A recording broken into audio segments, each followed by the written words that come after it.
Hi everyone, welcome to Allied Camp. In this particular video, we will be discussing chemistry questions of some basic concept of chemistry, or you can call it mole concept. And I will be taking all the questions which is been come in the JMN 2025 January attempt. So I'm making a series of chapter wise PYQ, which is been asked in this particular year of January attempt. So you can prepare accordingly for the April attempt. And I'm making this particular video on a student request. So I would like to give shout out to that particular student, which is Divyan Sharma. ऐसे ही videos अगर आपको और चाहिए आप please comment करके बताइए। आप यहाँ पे भी कमेंट कर सकते हो वीडियो के नीचे, या फिर आप टेलीग्राम चैनल जो हमारा है वहां पे जाके अपनी क्वेरी को डाल सकते हैं। सो आई एम ओपन 24/7। आप कभी भी अपनी क्वेरी डालिए, जितना जल्दी हो सकता है मैं उस क्वेरी को रिजॉल्व करूंगा, और आपकी जितनी मेरी तरफ से हेल्प बन पाती है वो मैं करने वाला हूँ। ठीक है, तो स्टार्ट करते हैं आज का ये वीडियो और सीखते हैं January attempt chapter wise PYQ of some basic concept of chemistry. Some basic concept of chemistry का सवाल है, इसको अपन करने की कोशिश करते हैं। सवाल हमसे कह क्या रहा है? Question one, density of 3m NaL NaCl solution is 1.25 gram per ml. The molality of the solution is, option हमको गिवन है। देखिए हमको NaCl सॉल्यूशन जो है उसकी मोलैरिटी दे रखी है 3 मोल पर लीटर या फिर 3m। ठीक है, दूसरी चीज डेंसिटी ऑफ द सॉल्यूशन जो है दैट इज गिवन, वो कितनी गिवन है? 1.25 ग्राम पर ml। ठीक है, और मोलैलिटी हमसे पूछी गई है। अब इस सवाल को आप, हो सकता है आपको अगर फॉर्मूला या फिर रिलेशन याद है मोलैलिटी और मोलैरिटी के बीच में, तो आप उस तरीके से भी कर सकते हो, या फिर आप मेरी तरह हो जो चीजें, मतलब मोलैरिटी और मोलैलिटी का फॉर्मूला आपको या रिलेशन फॉर्मूला याद है लेकिन रिलेशन याद नहीं है, तो फिर कैसे करेंगे? ठीक है, हो सकता है आपको एग्जाम में याद हो तो बहुत अच्छी बात है, नहीं याद है तो अपन क्या करेंगे? सिंपल सिंपल चीजें हमको पता है। देखिए मोलैरिटी जो होती है that is equal to WV upon MB into VML into 1000। ठीक है, ये चीज हमको पता है। ठीक है, अब हम क्या कर सकते हैं यहां से? अगर मैं, देखिए नॉर्मल कंडीशन है 3m दे रखा है, NaCl ले रखा है, और उस केस में VML डायरेक्टली क्या हो जाएगा? आप 1000 ml लेके ही चलोगे। m जो है वो 3 हो गया, it is equal to W B हम निकाल लेते हैं, क्योंकि मोलैलिटी का जो फॉर्मूला होता है वो क्या होता है? That is W B upon M B into W A into 1000। यानी कि अगर मैं दोनों फॉर्मूला कंपेयर करूं ना, तो इसमें ये चीज मुझे गिवन है। ठीक है, और यहाँ पे अगर मैं डब्ल्यू ए निकाल लूं किसी तरीके से, तो मेरा मोलैलिटी बहुत आसानी से निकल के आ जाएगा। ठीक है, मेरा मोलैलिटी नहीं लेकिन सॉल्यूशन का मोलैलिटी बड़ा ही इजीली निकल के आ जाएगा। तो अब करेंगे क्या अपन? हम ऐसा करते हैं, डब्ल्यू बी निकाल लेते हैं, और हमको ये पता है W B plus W A ये बराबर होता है किसके? ये बराबर होता है वेट ऑफ द सॉल्यूशन के। ठीक है, तो हम ऐसा कर लेते हैं, W B into M B 58.5 हो जाएगा molar mass of NaCl into one, ये 1000 हुआ, ऊपर भी 1000 है तो ये कैंसिल आउट हो गए। तो डब्ल्यू बी किसके बराबर होगा? ये बराबर हो जाएगा 3 इंटू 58.5 के। ठीक है, तो इसको जरा हम कैलकुलेट कर लेते हैं, क्या हमारी वैल्यू यहाँ पर आ रही है। कैलकुलेटर मैंने निकाल लिया है। ठीक है, तो 3 इंटू 58.5 ये हो गया 175.5। डब्ल्यू वी यहाँ पर बराबर हो गया 175.5 ग्राम। ठीक है, अब मेरे पास में डब्ल्यू भी निकल के आ गया है। डब्ल्यू ऑफ द सॉल्यूशन क्या होगा? 1250। अगर मैं वॉल्यूम कितना लेके चल रहा हूँ 1000, तो हमको फॉर्मूला पता है क्या होता है? डेंसिटी बराबर weight of the solution but divide by volume of the solution. ये 1000 है, ये 1.25 है, तो क्या हो जाएगा? वेट ऑफ द सॉल्यूशन बराबर 1250 ग्राम। 1250 में से मैं 175.5 घटा दूंगा, तो डब्ल्यू ए कितना निकल के आएगा? मैं कैलकुलेट कर लेता हूँ एक बार। 1250 माइनस 175.5 यानी कि 1074.5 ग्राम, ये हो जाएगा हमारा सॉल्वेंट का वेट। अब इसको पुट कर देते हैं, जो भी वैल्यू आएगी उसको हम देख लेंगे। ठीक है, तो स्मॉल एम यानी मोलैलिटी बराबर, ये कितना है? 175.5 gram into 1000 divide by MB कितना है 58.5 इंटू 1074.5। 58.5 से 175.5 कैलकुलेट, थ्री से मल्टीप्लाई किया ना, थ्री थ्री बार कैंसिल आउट हो गया। स्मॉल एम बराबर यहाँ पे हो गया 3000 डिवाइड बाई 1074.5।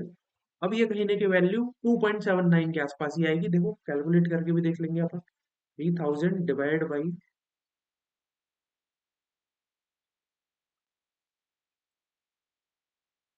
1074.5 कितना वैल्यू आ रहा है 2.79 मोल पर केजी। यहाँ पर हमारी वैल्यू आ जाएगी मोलैलिटी।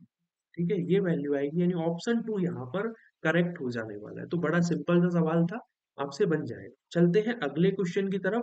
अगला क्वेश्चन हमसे क्या कह रहा है, 20 ml of 2m NaH solution is added to 400 ml of 0.5 m NaOH। यानी सवाल कुछ इस प्रकार से है कि देखिए हमारे पास में दो बीकर है।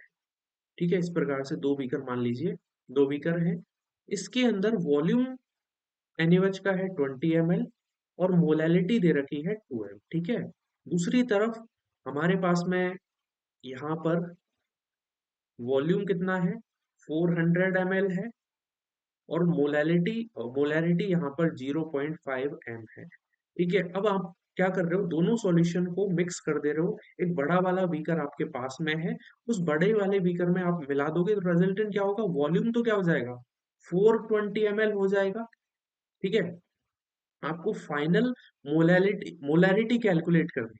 फाइनल जो मोलैरिटी है वो कैलकुलेट करनी है। इसका फॉर्मूला पता होता है आपको। फॉर्मूला क्या होता है इसका, फॉर्मूला कुछ इस प्रकार से है, एम फाइनल, ठीक है, बराबर M1V1 plus M2V2 divide by V1 plus V2। ये फॉर्मूला होता है। ठीक है, अब M फाइनल में निकालता हूँ, तो M1 कितना है 2 इंटू 20 प्लस कितना हो जाएगा 0.5 इंटू 400 डिवाइड बाई 420 ml बराबर भी कितना होगा 40 प्लस, अगर मैं इसको 0.5 को इससे मल्टीप्लाई कर रहा हूँ 400 से, तो ये कितने के बराबर होगा, सिंपल सी बात है, कितने के बराबर होगा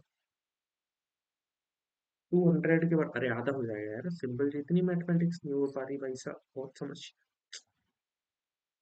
240 डिवाइड बाई 420, इसको अपन कैलकुलेट करेंगे तो हमारे पास में एम फाइनल निकल के आ जाएगा।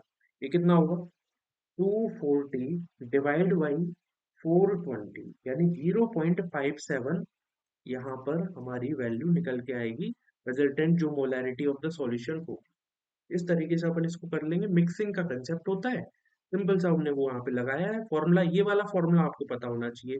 दूसरी तरफ एक फॉर्मूला लगता है M1V1 बराबर M2V2 वाला। वो कब लगता है, जब हम बेसिकली डाइल्यूशन करते हैं, उस केस में वो फॉर्मूला लगता है। नंबर ऑफ मोल्स इनिशियल जो थे वो नंबर ऑफ मोल्स फाइनल के बराबर हो जाते हैं। मोल में चेंज नहीं होता है, केवल वॉल्यूम में चेंज होता है।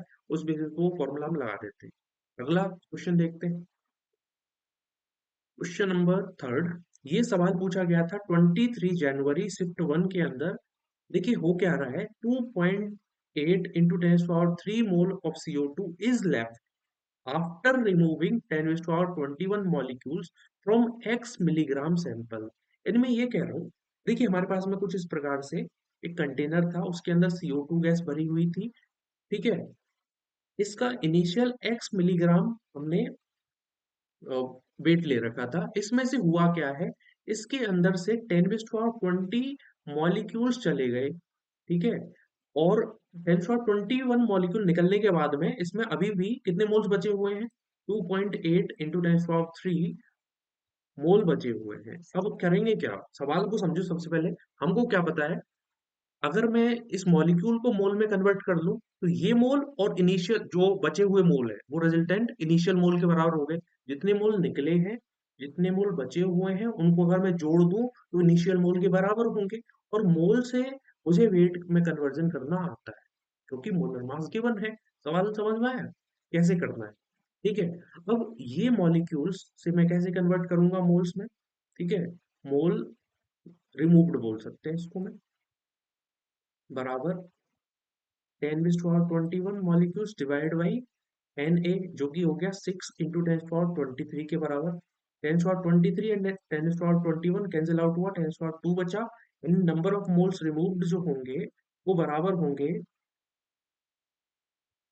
1/6 × 10⁻², ये बराबर हो जाएगा 0.166 × 10⁻² के बराबर 1.66 × 10⁻³ इसको आप लिख सकते हो। यहाँ पे जो वैल्यू है वो 10⁻³ के अंदर है, ठीक है। तो होगा क्या, मोल्स लेफ्ट, ठीक है, moles left plus number of moles removed बराबर कितने हुए, 2.8 × 10⁻³ प्लस 1.66 × 10⁻³, ये हो गए इनिशियल। अब आप बताओ यहाँ पर सिंपल देखो, इस पर्टिकुलर कैलकुलेशन में हो सकता है आपसे मिस्टेक हो जाए, तो हमेशा मैं क्या करता हूँ, देखो अगर हम 2 सेव प्लस 3 सेव जोड़ेंगे तो कितने सेव होंगे, आप बोलोगे 5।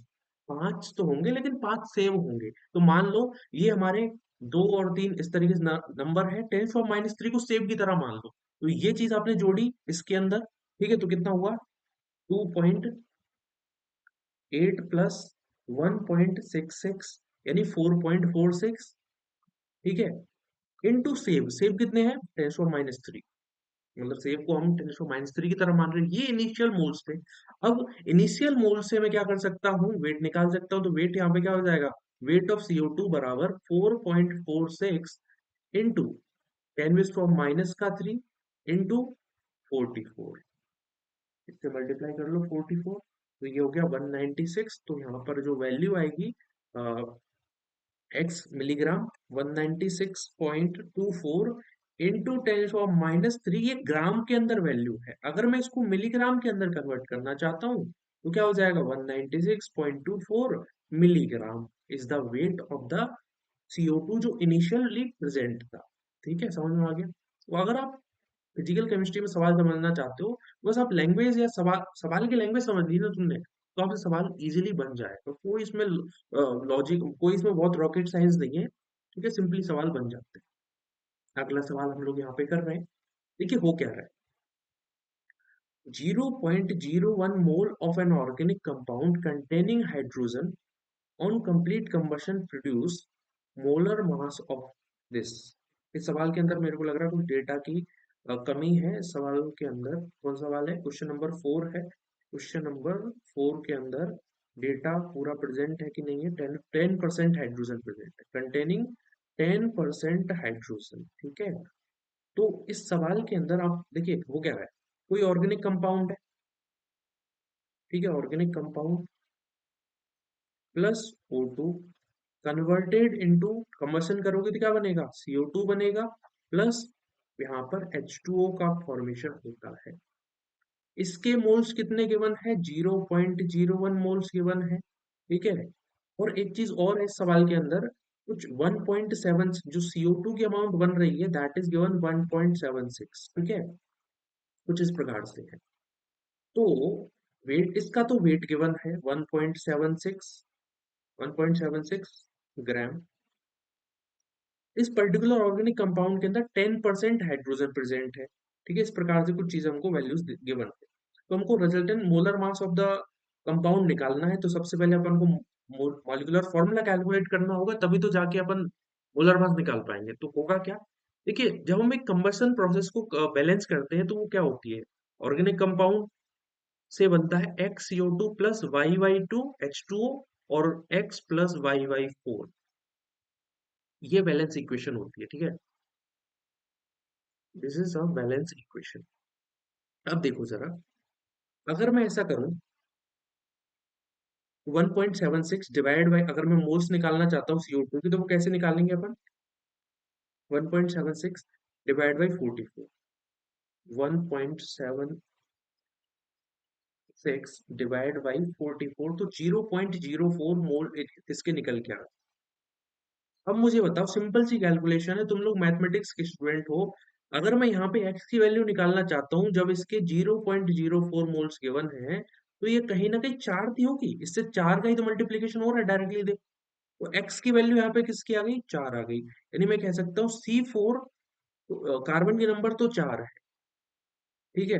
अब दूसरी सिंपल सी कैलकुलेशन क्या होगी, हमको पता है यहाँ पे y की अगर मुझे वैल्यू निकालनी है तो x प्लस, इसमें अपन सिंपली y/2 = 5 कुछ इस प्रकार से वैल्यू आएगी, क्योंकि 10% का रेशियो चल रहा है ना यहाँ पे। तो y/2, तो y की वैल्यू यहाँ पे आ जाएगी 10। तो सिंपल सी कैलकुलेशन तुम लोग कर सकते हो। तो C4H10 यहाँ पर इसका फॉर्मूला होगा। उसके अकॉर्डिंग अगर इसका मैं मोलर मास की बात कर रहा हूँ, तो दैट इज 12 चौक 48, 48 प्लस 10, ये हो गया यहाँ पे 58। 58 ग्राम इसका मोलर मास निकल के आएगा। ठीक है, तो इस तरीके से सवाल यहाँ पे बन जाने वाला है। अगला सवाल हम लोग देख रहे हैं, which is been asked in 23 January shift two. Question हमसे कह क्या रहा है, aluminium which is been taken 81 gram, ये रिएक्ट कर रहा है ऑक्सीजन के साथ में। The mass of aluminium oxide produced, ठीक है, mass of oxide, aluminium oxide कितना मास बनाएगा, यहाँ पे ये वैल्यू गलत लिखी हुई है, ठीक है, वो आपको बताना है, ठीक है। तो सबसे पहले तो बैलेंस केमिकल इक्वेशन की हम लोग बात करेंगे। तो बैलेंस इक्वेशन क्या है, एल्यूमिनियम रिएक्टिंग विद ऑक्सीजन, और रिएक्ट करके क्या बनाता है, एल्यूमिना बनाता है, Al2O3 का फॉर्मेशन कर रहा है।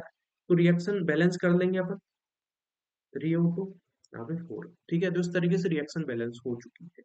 अब हमको चीजें क्या क्या गिवन है, यहाँ पर 81 ग्राम इसका गिवन है, ठीक है। ऑक्सीजन का कितना गिवन है, 128 ग्राम, ठीक है। आपको इसका वेट निकालना है, तो सबसे पहले यहाँ पर तुमको लिमिटिंग रिएजेंट का कंसेप्ट पता होना चाहिए। लिमिटिंग रिएजेंट वो रिएजेंट होता है या रिएक्टेंट होता है जो रिएक्शन में प्रोडक्ट की अमाउंट को एक तरीके से कंट्रोल करके रखता है, या फिर जो रिएक्टेंट की अमाउंट, जो पर्टिकुलर प्रोडक्ट है उसकी अमाउंट रिएक्ट किस रिएक्टेंट की अमाउंट पे डिपेंड करती है, तो वो लिमिटिंग रिएजेंट की अमाउंट पे डिपेंड करती है। अब लिमिटिंग रिएजेंट निकालने के कुछ तरीके होते हैं, वो क्या तरीका है वो अभी अब तुमको समझ में आएगा। 81 ग्राम गिवन है, तो इसके सबसे पहले तो मैं मोल्स बना लेता हूँ। तो 81 डिवाइड बाई 27 करेंगे तो इसके आ गए 3 मोल्स, ठीक है। 128 डिवाइड बाई 16 करेंगे, 32 करेंगे, सॉरी, है ना। 128 डिवाइड बाई 32 मैंने किया था, तो यहाँ पे इसके 4 मोल निकल के आए। लिमिटिंग रीजन निकालने का फॉर्मूला होता है given mole divide by stoichiometric coefficient. तो अगर मैं गिवन मोल एल्यूमिनियम के डिवाइड बाई इसका स्टोइकियोमेट्रिक कोएफिशिएंट किया, तो यहाँ पर वैल्यू आ रही है कुछ, आई गेस 0.3/4 अगर करेंगे तो कितनी वैल्यू आएगी, मतलब चलो नॉर्मली लेके चलते, 3/4 वैल्यू आ रही है, ठीक है। और यहाँ पर वैल्यू है 4 मोल, गिवन मोल है, डिवाइड बाई 3, तो ये आएगी कुछ 1.33 के आसपास वैल्यू। इसका मतलब यहाँ पे ये 1.33 है, और लिमिटिंग रीजन के लिए जो ये वाला रेशियो होता है कम से कम होना चाहिए, वही लिमिटिंग रीजन होता है। यानी मैं ये कह सकता हूँ aluminium is the limiting reagent. L R की मैं अगर यहाँ पे बात करूंगा तो वो कौन है, एल्यूमिनियम है। तो चलो आगे, इसके 4 मोल से इसके 2 मोल बनते हैं, यानी अगर मैं बात कर रहा हूँ इसके 3 मोल है, इसके 3 मोल से इसके 1.5 मोल बनेंगे, यानी मुझे पता लग गया कि 1.5 मोल इसके हैं, एल्यूमिना के बन रहे हैं रिएक्शन के अंदर। और हमको ये भी पता है WB/MB is equal to number of moles, ये मोल्स के बराबर होता है।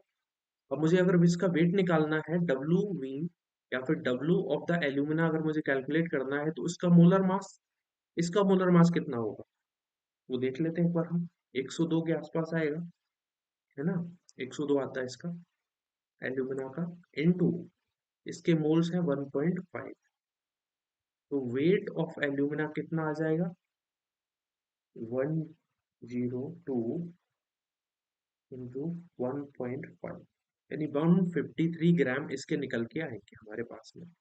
ठीक है जी, बहुत सिंपल सिंपल सी कैलकुलेशन थी, बस तुमको लिमिटिंग रीजन का कंसेप्ट यहाँ पे आना चाहिए, तो ये सवाल आप लोगों से बन जाएगा। अगला question, x gram of benzoic acid on reaction with aqueous NaHCO3, ठीक है, रिलीज्ड CO2 ठीक है, that occupied 11.2 litre volume at STP. तो बेंजोइक एसिड का वेट आप लोगों को बताना है। देखिए सबसे पहले तो तुमको ऑर्गेनिक केमिस्ट्री की रिएक्शन पता ही होगी। देखिए जो कार्बोक्सिलिक एसिड होते हैं वो NaCO3 के साथ में रिएक्शन करते हैं और रिएक्शन करके क्या निकालते हैं, CO2 गैस निकालते हैं। ये उनका कंफर्मेटरी टेस्ट भी होता है एक तरीके से। तुमको ये पता है इसके एक मोल से इसका एक मोल बनता है। अगर मैं ये कहूँ कि इसका 11.2 लीटर बन रहा है तो सिंपली तुम ये कह दोगे कि सर इसका मतलब ये हुआ कि CO2 के आधा मोल बना है। और अगर इसका आधा मोल है तो कहीं ना कहीं तुमने इसका भी आधा मोल लिया होगा रिएक्शन के अंदर। ठीक है, अब तुम इजीली कैलकुलेट कर सकते हो कि इसका आधा मोल का क्या मतलब है। तो फॉर्मूला क्या है, C6H5COOH, यानी कि 12×6 = 72, 72 प्लस 6 प्लस 12 प्लस 32, ये 78, 78, 90, 90, 122, यानी वे molar mass of the benzoic acid कितना आ गया, 122 ग्राम पर मोल। मोल्स कितने गिवन है, 0.5, बराबर अगर मुझे इसका वेट निकालना है WB of the benzoic acid divide by 122, तो ये WB कितना निकल के आ जाएगा, इट इज 61 ग्राम, इसकी वैल्यू निकल के आ जाएगी। तो बड़ा ही इजी सा सवाल था, सिंपल सिंपल से लॉजिक, बहुत से मतलब बहुत ज्यादा इसमें रॉकेट साइंस नहीं है। सिंपल सा क्वेश्चन है जो आपसे अगर आपको कंसेप्ट आता है, सिंपल सी मोल की फॉर्मूला वगैरह पता है तो ये सवाल आप लोगों से बन जाने वाला है। चलते हैं अगले क्वेश्चन की तरफ। Consider the following reaction occurring in the blast furnace. देखिए ब्लास्ट फर्नेस एक मेटलर्जी वगैरह चैप्टर आप लोगों ने पढ़ा हुआ होगा, तो वहां पे ये पर्टिकुलर प्रोसेस दे रखी होती है जहां पर हम Fe3O4 से क्या करते हैं, उसकी CO के साथ में रिएक्शन कराते हैं, आयरन का फॉर्मेशन होता है, लिक्विड के फॉर्म में आयरन मिलता है और कार्बन डाइऑक्साइड गैस निकलती है। आपसे इस क्वेश्चन के अंदर जब तुम इस सवाल को पढ़ोगे तो तुमको क्या क्या वैल्यू पता लगेगी, तुमको निकालना क्या है, वेट ऑफ आयरन इस रिएक्शन के अंदर कैलकुलेट करना है। ठीक है, when 2.32 into 10 to power 3 kilogram Fe3O4, यानी क्या गिवन है, वेट ऑफ Fe3O4 गिवन है which is 2.32 into 10 to power 3 kilogram. Okay, weight of CO given है जो कि है 2.8 into 10⁻²2 किलोग्राम। ओके, ये इस प्रकार से कुछ रिएक्शन। अब भाई साहब यहाँ पर इस सवाल को करने का तरीका क्या है, देखो दो रिएक्टेंट दे रखे हैं, अगर केवल एक रिएक्टेंट होता मैं डायरेक्टली अप्रोच लगा लेता कि इसके एक मोल से इसके इतने मोल्स बनते हैं, तो मुझे इतना मोल गिवन है, उसके इतने मोल से इतने मोल बन जाए, सिंपल इस तरीके से कैलकुलेशन होती। लेकिन यहाँ पर आपको दो रिएक्टेंट गिवन है, तो दो रिएक्टेंट के केस में आप क्या करोगे, सबसे पहले तो तुम ये फाइंड आउट करोगे कि इनमें से लिमिटिंग रीजेंट कौन सा है, वो फाइंड आउट हमें करना पड़ेगा। वो कैसे फाइंड आउट करते हैं, सबसे पहले तो ये जो वेट दे रखा है इसको मोल में कन्वर्ट करना पड़ेगा और फिर हम स्टोइकोमेट्रिक कोएफिशिएंट्स उसको डिवाइड करेंगे जितने मोल है। इसके लिए वैल्यू कम होती है जनरली, इस तरीके से देखा जाता है। ठीक है, अगर हो सकता है सेम मोल्स की वैल्यू आ जाती है तो हम डायरेक्टली यहाँ से ऑब्जर्व करने की कोशिश करेंगे। ठीक है, तो सबसे पहले तो वेट डिवाइड बाई Fe3O4 का weight, molar mass sorry, number of moles of Fe3O4 calculate करूंगा मैं, कितने आ रहे हैं, 2.32 into 10⁻³ divide by molar mass of Fe3O4, ये गिवन है ग्राम के अंदर, तो इसको सबसे पहले तो इसमें कन्वर्ट कर दो केजी के अंदर, तो ये हो गया इतना किलोग्राम, डिवाइड बाई 0.232 किलोग्राम, और ऊपर भी किलोग्राम है। ठीक है जी, तो सबसे पहले तो 10⁻³ 10⁻², ये 10⁻1 बचा, ये हो गया total number of moles of Fe3O4, ये आपस में कैंसिल आउट हो जाएंगे ना, तो कितने बचे, 10⁻4 मोल्स यहाँ पर निकल के आए। दूसरी तरफ है CO, number of moles of CO मुझे कैलकुलेट करना है, तो CO का वेट डिवाइड बाय उसका मोलर मास।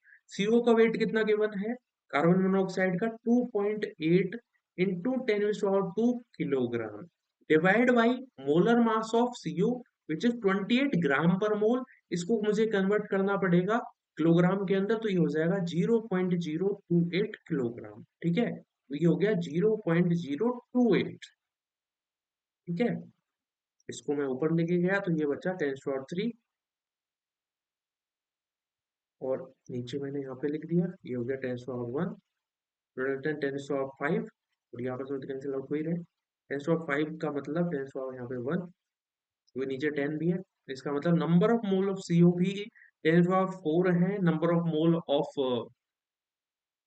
देख सकते हो, number of moles of Fe3O4 भी 10⁻⁴ है, number of moles of CO भी यहाँ पे 10⁻⁴ है। इसका मतलब अब मुझे ऑब्जर्व करना पड़ेगा इक्वेशन को कि इसका Fe3O4 का 1 मोल इसके 4 मोल के साथ में रिएक्शन करता है। इसका मतलब सिंपली तुम ये बता सकते हो कि इसमें से एक्सेस में कौन है, लिमिटिंग रीजेंट कौन होगा। जो कम अमाउंट में होता है वो लिमिटिंग रीजेंट हो जाता है। इसका मतलब यहाँ पे Fe3O4 will be the limiting reagent. अब सिंपल क्या करोगे, इसके 1 मोल से इसके 3 मोल बनते हैं। अब मुझे इसके 10⁻⁴ मोल से कितने मोल बनेंगे, तो सिंपली देखो, सिंपल, अगर तुमको जल्दीबाजी में समझ में नहीं आया तो मैं क्या बोल रहा हूँ कि 1 मोल ऑफ Fe3O4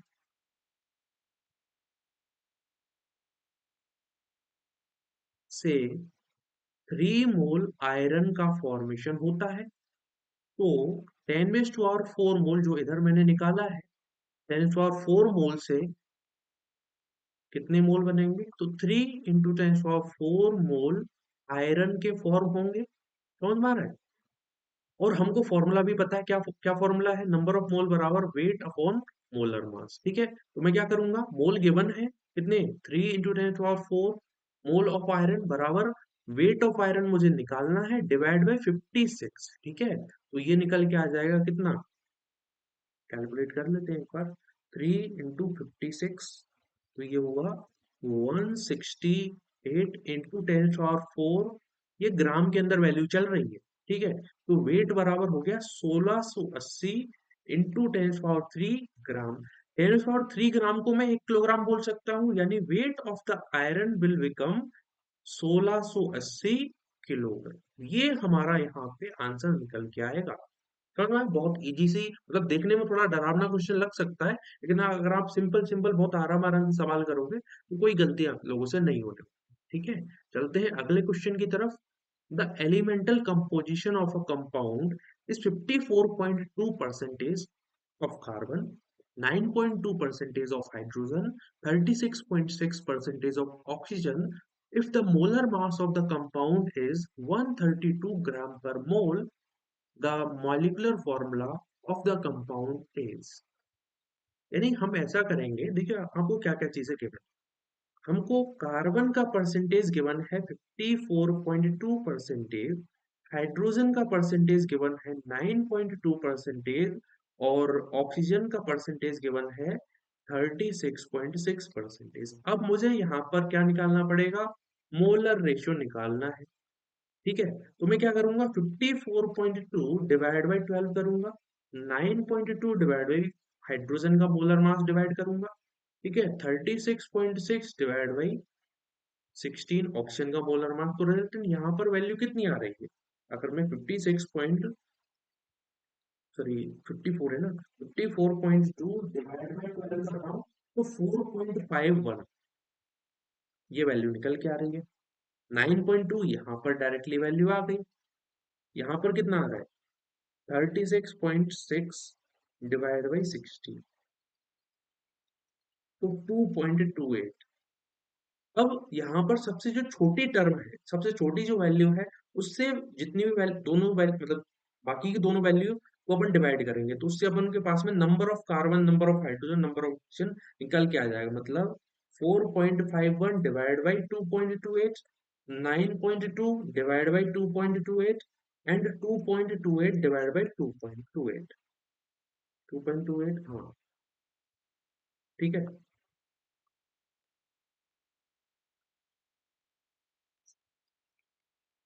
तो यहाँ पर कितनी वैल्यू आएगी, 2 के आसपास वैल्यू आ जाएगी, यहाँ पर लगभग 4 के आसपास वैल्यू आएगी, यहाँ पर वैल्यू 1 के आसपास आएगी। यानी जो फॉर्मूला बन रहा है मेरे पास में, इंपेरिकल फॉर्मूला जो बन रहा है, दैट इज C2H4O। अब देखो जरा, इंपेरिकल मास जो होगा वो कितना होगा, यहाँ पे कैलकुलेट कर लेते हैं एक बार, वो कितना है, 12 दूनी 24 प्लस 4 प्लस 16, तो कितना हो गया? 24 प्लस 4 प्लस 16, 44। ये इसका क्या है? इंपेरिकल फॉर्मूला है। यहाँ पर इसका मोलर मोलर मास जितना गिवन है, मोलर मास कितना गिवन है? मोलर मास है 132, डिवाइड बाई 44 करोगे तो यहाँ पर वैल्यू आएगी 3। यानी जो हमारे पास में इंपेरिकल फॉर्मूला है उससे मुझे एन टर्म का मल्टीप्लिकेशन करना पड़ेगा, वो एन टर्म क्या है? 3 है। तो कितना फॉर्मूला बन गया यहाँ पे? मोलर मास जो बनेगा दैट इज C6H12O3। क्या ऐसा कोई ऑप्शन हमारे पास में है? C6H12O3, यानी ऑप्शन 4 यहाँ पे हमारा सही हो जाएगा। सवाल है अगला, 24 जनवरी शिफ्ट 2 के अंदर ये सवाल पूछा गया था। इसको अपन करते हैं, बड़ा इजी सा सवाल है, देखने में तुमको हो सकता है डरावना लगे लेकिन है easy. The hydrocarbon with molar mass 80 ग्राम पर मोल, जहां पर 90% कार्बन प्रेजेंट है, उसका डिग्री ऑफ अनसैचुरेशन कितना है, ये आपको पता करना है। यानी मोल कंसेप्ट भी इसके अंदर लग रहा है, थोड़ी सी ऑर्गेनिक भी लग रही है, डिग्री ऑफ अनसैचुरेशन भी लग गया। तो कैसे करेंगे? देखो, हमारे पास में CXH टाइप का कोई हाइड्रोकार्बन है, केवल हाइड्रोजन है, केवल कार्बन है, दो ही चीज है इसके अंदर। इसका मोलर मास है 80 ग्राम पर मोल, जिसके अंदर 90% कार्बन है। यार मैथ वाले तुम बंदे हो, तुमको सिंपल सी कैलकुलेशन करना आता है। हम किस टर्म के साथ में मल्टीप्लीकेशन करें 12 का, कि 90% कार्बन बन रहा हो, बाकी का हाइड्रोजन 10% बन जाए। तो अगर मैं 6 इंटू क्या करूंगा, 12, 12 6 की 72, 72 प्लस 8 कितना होगा? 80 हो जाएगा। यानी 8 तो उसके अंदर हाइड्रोजन होंगे, 6 उसके अंदर कार्बन हो जाएंगे, यानी फॉर्मूला बन गया C6H8। इस तरीके से तुम फॉर्मूला बड़ी सिंपली तरीके से डिराइव कर सकते हो। C6H8 इसका क्या हो गया? Molecular formula. और डिग्री ऑफ अनसैचुरेशन या फिर डबल बॉन्ड इक्विवेलेंट, ठीक है, या फिर हाइड्रोजन डेफिशिएंसी निकालने के लिए फॉर्मूला होता है 2C+2 -H डिवाइड बाई 2, जब केवल हाइड्रोजन और कार्बन प्रेजेंट हो उस केस में, ठीक है। तो क्या यहाँ पे डिग्री ऑफ अनसैचुरेशन निकल के आएगा? 2 × 6 + 2 -8 डिवाइड बाई 2, 12 + 2 -8 डिवाइड बाई 2, यानी 14, 14 - 8 6 बराबर 3। यहाँ पे यानी कि डिग्री ऑफ अनसैचुरेशन यहाँ पे कितना निकल के आएगा? 3 यहाँ पे निकल के आएगा। चलते हैं अगले क्वेश्चन की तरफ, बड़ा इजी तरीके से कर सकते हो, ठीक है, बहुत सिंपल सा इक्वेशन, बहुत सिंपल सा क्वेश्चन था। आगे बढ़ो। अगला क्वेश्चन है, द मोलैरिटी ऑफ 70%, ठीक है, यहाँ पे 70% है। 70% mass by mass aqueous solution of a monobasic acid is, ठीक है, इतना है। मोलैरिटी गिवन है, मतलब गिवन नहीं है, निकालना है। जहां पर परसेंटेज W/W कितना है? 70% है, ठीक है। Density of the solution given है, विच इज इक्वल टू 1.25 ग्राम पर ml, ठीक है। Molar mass of the acid, molar mass जो भी हमारे पास में एसिड है उसका कितना गिवन है? 70 ग्राम पर मोल। मोलैरिटी मुझे अगर कैलकुलेट करनी है, डेंसिटी गिवन है, तो इसके लिए एक डायरेक्टली हम फॉर्मूला लगा सकते हैं, आई गेस। क्या लगा सकते हैं क्या? कैसे करेंगे इस सवाल को? देखिए, मोलैरिटी जो होती है स्मॉल कैपिटल एम बराबर WB/MB इंटू VmL इंटू 1000, ये फॉर्मूला हमारे पास में होता है। WB तो हमारे पास में हम निकाल देंगे, कोई उसमें बड़ी चीज नहीं है, ये चीज भी हम निकाल सकते हैं। अब हम मोलैरिटी निकालने के लिए क्या करें, ठीक है, वो हमको बेसिकली यहाँ पे मोलैरिटी निकालनी होगी। कैसे करोगे मोलैरिटी का कैलकुलेशन, कैसे किया जाएगा? यहाँ पर density of the aqueous solution is 1.25 ग्राम पर ml। 70% अगर मैं मास की बात कर रहा हूँ,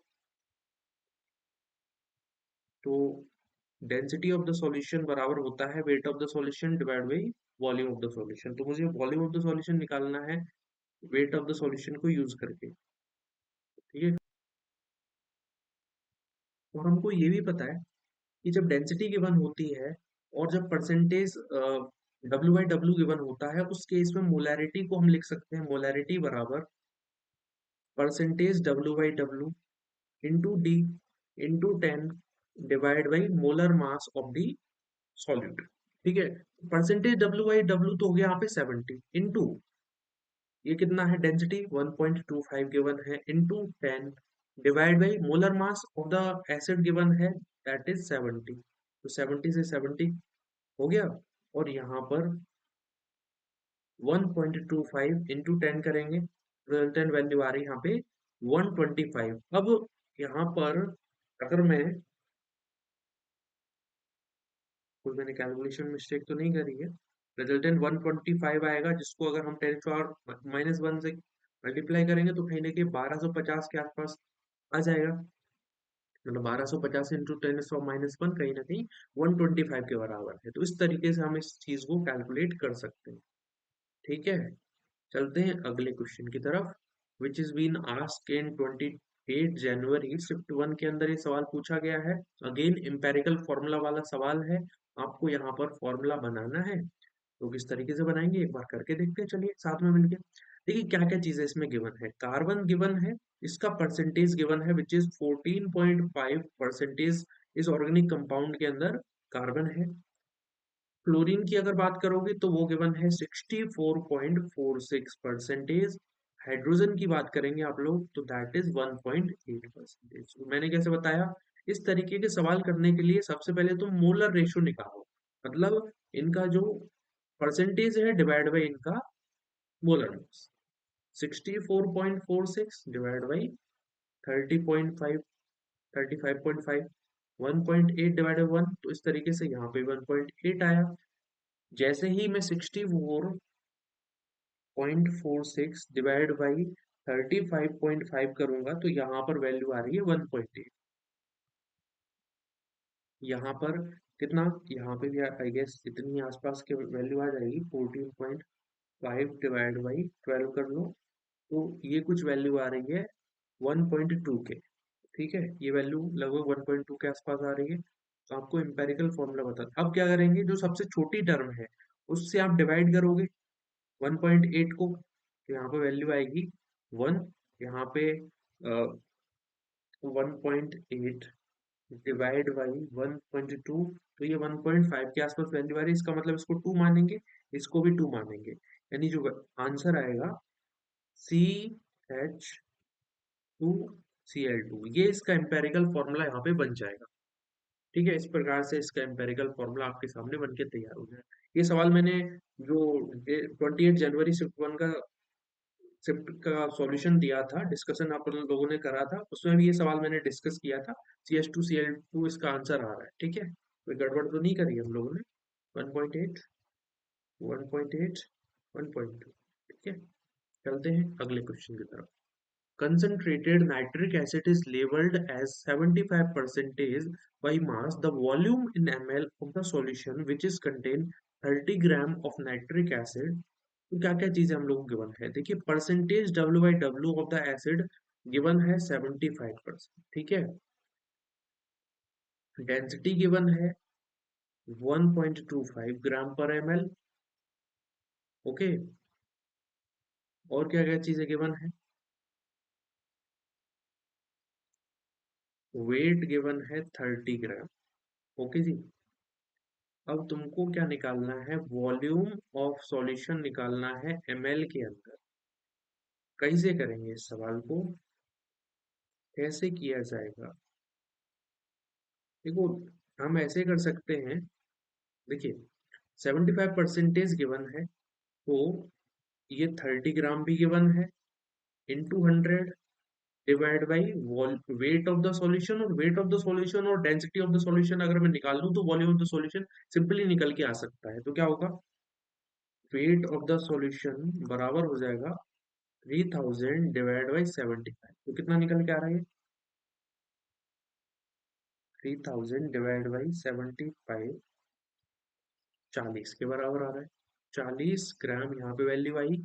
अब क्या करेंगे, सिंपल सा लॉजिक है, डेंसिटी बराबर वेट डिवाइड बाई वॉल्यूम, तो वॉल्यूम बराबर वेट अपॉन डेंसिटी। तो ये किसके बराबर हो गया, 40 डिवाइड बाई डेंसिटी 1.25, तो 40 डिवाइड बाई 1.25, ये 32 के बराबर गया। तो volume of the solution is equal to 32 ml। ऐसा कोई ऑप्शन है? हाँ जी है। इस तरीके से आप लोग इस सवाल को कर सकते हैं। पेन उठाए भी इस सवाल को कर सकते हो, ऐसा सवाल है बिल्कुल। मतलब माइंड में इस तरीके ओरली भी सॉल्व हो जाते हैं। होल कंसेप्ट के जो क्वेश्चन होते हैं आप ओरली भी सॉल्व कर सकते हैं, लेकिन पेन कॉपी दिया है तो भाई साहब पेन कॉपी यूज कर लो। ठीक है। अब ये है लास्ट क्वेश्चन, 29 जनवरी शिफ्ट 1 के अंदर ये सवाल पूछा गया था। इसको हम लोग साथ में मिलकर सॉल्व करेंगे।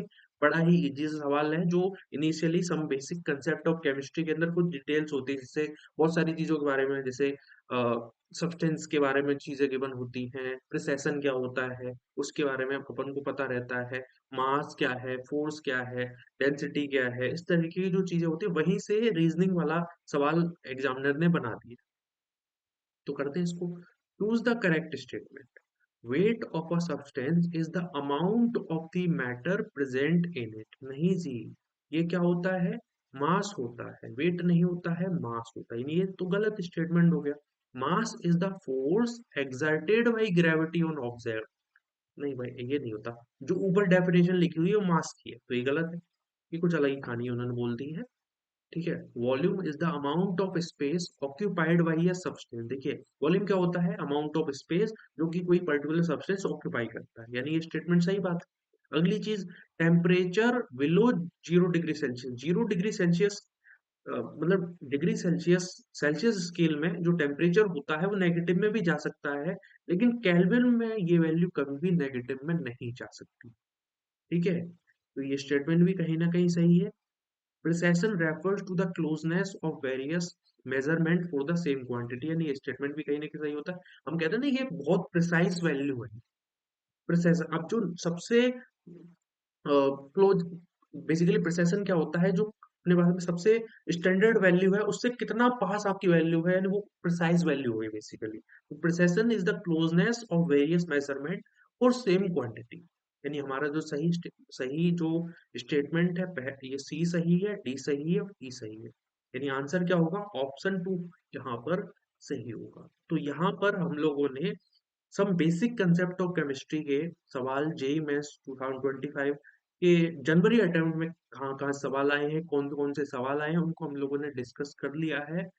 अगला जो बेसिकली वीडियो आने वाला, basically I am making whole series जिसमें चैप्टर वाइज क्वेश्चन को मैं डिस्कस करने वाला हूँ जनवरी अटेम्प्ट के। ठीक है। तो प्लीज वीडियो को लाइक करिए, चैनल को सब्सक्राइब करिए और अपने दोस्तों के साथ में ये वीडियो शेयर करिए, ताकि उनकी भी हेल्प हो पाए और अप्रैल अटेम्प्ट में वो और अच्छे तरीके से अपना अटेम्प्ट दे पाए।